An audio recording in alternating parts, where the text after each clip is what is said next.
This is another Angel Studios production. Now, if you're not into those, don't worry, I'm only reviewing 2 others this year.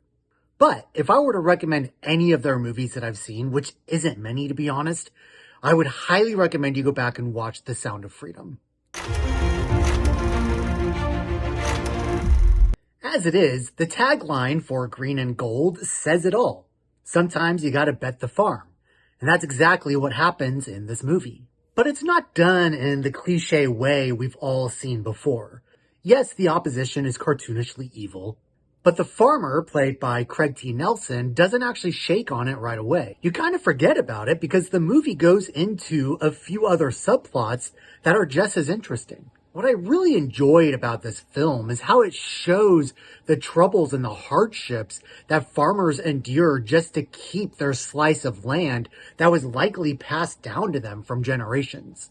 But with all the political mishaps screwing our nation's food producers, figuring out how to keep their farm has become a full-time job for them in and of itself. Craig T. Nelson plays the hardened curmudgeon that you come to expect from him.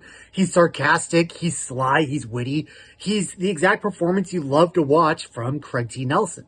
And the supporting cast was just as game to bring a heartfelt, competent movie to us. Even M. Emmett Walsh shows up in this movie, and I about fell off my chair. I couldn't believe he was still alive. But when I went to look him up to see what other films he was in so that I could refresh your memory of who he is, it turns out that Green and Gold was his last film. He died last year, so if this is your first time hearing about it, I'm sorry to have to be the one to deliver the news. If you're wondering who M. Emmett Walsh is, Google him, you'll recognize him in a heartbeat. Green and Gold didn't make me cry, it didn't even get me close to tears, but it did get me to root for the family, and as an effect, it had me rooting for farmers everywhere, because their story is their story. It's got some sappy moments, but it's handled competently. It's definitely a lot better than Brave the Dark, a movie I reviewed a couple of videos ago, if you want to check that out. And some of the songs, I don't know if the songs are original or if they're covers, but I actually really liked some of the music in this movie. If for nothing else, I have a bigger appreciation for this country's farmers than I did going into this movie.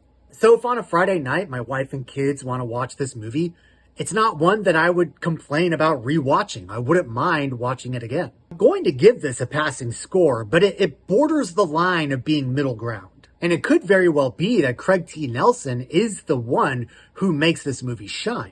So, with a little bit of hesitancy, I do recommend you download and watch Green and Gold. I've been listening to Fast Food Nation, which was written in 2001, and in it, I learned that there are actually more inmates in America than there are farmers. How's that for food for thought?